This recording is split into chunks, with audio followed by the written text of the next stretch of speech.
இந்த செய்தியை உங்களுக்காக வழங்குவது யூரோ குரூப் மலேசியா.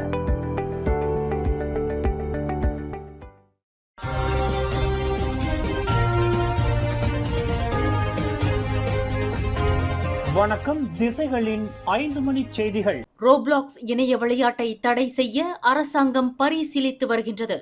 அமைச்சர் நான்சி ஷுக்ரி தகவல். இளம் தலைமுறையினரின் பாதுகாப்பு மற்றும் மனநிலையில் எதிர்மறை தாக்கத்தை ஏற்படுத்தக்கூடியதாக நம்பப்படும் ரோப்ளாக்ஸ் என்ற இணைய விளையாட்டை தடை செய்ய அரசாங்கம் பரிசீலித்து வருகின்றது.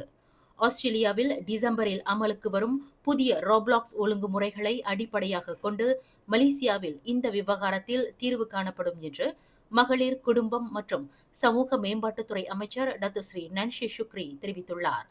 ஆஸ்திரேலியா இந்த விவகாரத்தில் எவ்வாறு ஒழுங்குமுறைகளை அமல்படுத்துகிறது என்பதை அரசாங்கம் கவனித்து வருவதாக குறிப்பிட்டுள்ள அவர், இதுவரை எந்த ஒரு முடிவும் எடுக்கப்படவில்லை என்பதையும் சுட்டிக்காட்டியுள்ளார்.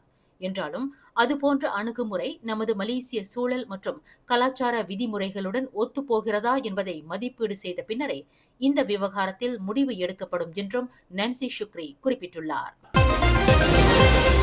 கடந்த வாரம் நடைபெற்ற 47வது ஆசியான் உச்சநிலை மாநாட்டின் RTM நேரலை ஒலிபரப்பின் போது 3 நாடுகளின் தலைவர்களின் பெயர்கள் தவறாக அறிவிக்கப்பட்ட சம்பவத்தை விசாரிக்க தொடர்புத்துறை அமைச்சகம் விசாரணை குழுவை அமைத்துள்ளது. இச்சம்பவம் மீண்டும் நடக்காமல் தடுக்கும் நோக்கில் RTM நிறுவனத்தின் செய்தித்துறை மற்றும் ஒலிபரப்பு திட்டங்களை மதிப்பாய்வு செய்ய இந்த விசாரணை குழு அமைக்கப்பட்டுள்ளதாக தொடர்புத்துறை அமைச்சர் ஃபாமி ஃபட்சில் தெரிவித்துள்ளார்.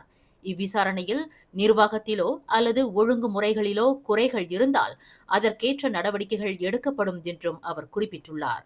கடந்த அக்டோபர் 26ஆம் தேதி ஆசியான் உச்சநிலை மாநாட்டின் தொடக்க விழாவின் RTM நேரலை ஒலிபரப்பின் போது சிங்கப்பூர், தாய்லாந்து மற்றும் இந்தோனேசியா நாடுகளைச் சேர்ந்த நடப்பு பிரதமர்களின் பெயர்களுக்கு பதிலாக முந்தைய பிரதமர்களின் பெயர்கள் தவறாக அறிவிக்கப்பட்டது குறிப்பிடத்தக்கது. இன்ஃபுளுன்சா நோய்க்கான அறிகுறிகள் தென்பட்டால் உடனடியாக அருகிலுள்ள மருத்துவமனையிலோ அல்லது சுகாதார மையத்திலோ சிகிச்சை எடுத்துக் கொள்ளும்படி சுகாதார அமைச்சு வலியுறுத்தியுள்ளது. மாறாக சுய பரிசோதனை கருவிகளை பயன்படுத்த அரசாங்கம் எந்த ஒரு அனுமதியும் வழங்கவில்லை என்றும் அறிவுறுத்தியுள்ளது. அதேவேளையில் சில இணையதளங்களில் விற்பனை செய்யப்பட்டு வரும் இன்ஃபுளுன்சா சுய பரிசோதனை கருவிகளை மருத்துவத்துறையைச் சார்ந்தவர்கள் வாங்க வேண்டாம் என்றும் மருத்துவ சாதன ஆணையமான MDA எச்சரித்துள்ளது. சுகாதாரத்துறையின் பாதுகாப்பு மற்றும் ஒழுங்குமுறை தர நிலைகளுக்கு ஏற்ப உற்பத்தி செய்யும் உரிமம் பெற்ற நிறுவனங்களிடம் இருந்து மட்டுமே அதுபோன்ற சாதனங்களை வாங்க வேண்டும் என்று MDA வலியுறுத்தியுள்ளது. இதனிடையே இன்ஃபுளுன்சா பரிசோதனை கருவிகள் சட்டவிரோதமாக இணையத்தில் விற்பனை செய்வதாக எழுந்துள்ள குற்றச்சாட்டு குறித்து கருத்து தெரிவித்த சுகாதார அமைச்சர் ஜுல்கிஃப்லி அஹ்மத் இவ்விவகாரத்தை ஆராய்ந்து அமைச்சகத்தில் விவாதிக்க உள்ளதாக தெரிவித்தார்.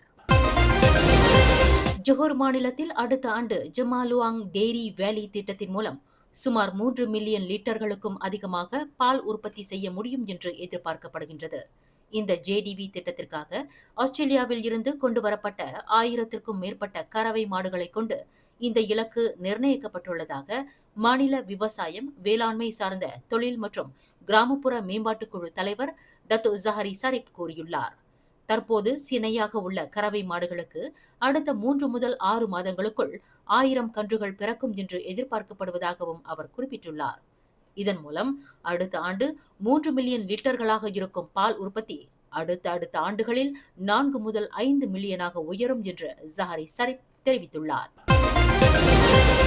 டெலிவரி சேவைகள் குற்ற செயல்களுக்காக பயன்படுத்தப்படுவதை தடுக்க அஞ்சல் மற்றும் குரியர் சேவை நிறுவனங்கள் சுங்கத்துறை மற்றும் காவல்துறையுடன் இணைந்து செயல்படுமாறு அறிவுறுத்தப்பட்டுள்ளது. சில கொரியர் சேவைகளில் சட்டவிரோத பொருட்கள், குறிப்பாக பாம்பு போன்ற அபாயகரமான உயிரினங்கள் அனுப்பப்படுவதாக தொடர்புத்துறை அமைச்சர் டத்து ஃபாமி ஃபட்சில் தெரிவித்துள்ளார்.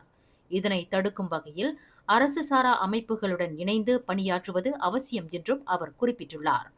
குற்றவாளிகளின் செயல்முறைகளை புரிந்து கொள்ள சில தகவல்களும் தரவுகளும் திரட்டப்பட வேண்டிய சூழல் ஏற்பட்டுள்ளதாகவும் ஃபாமி ஃபட்சில் தெரிவித்துள்ளார். இதற்காக அரசு சாரா அமைப்புகளும் அஞ்சல் சேவை நிறுவனங்களும் ஒத்துழைப்பை வழங்க வேண்டும் என்று அவர் வலியுறுத்தியுள்ளார்.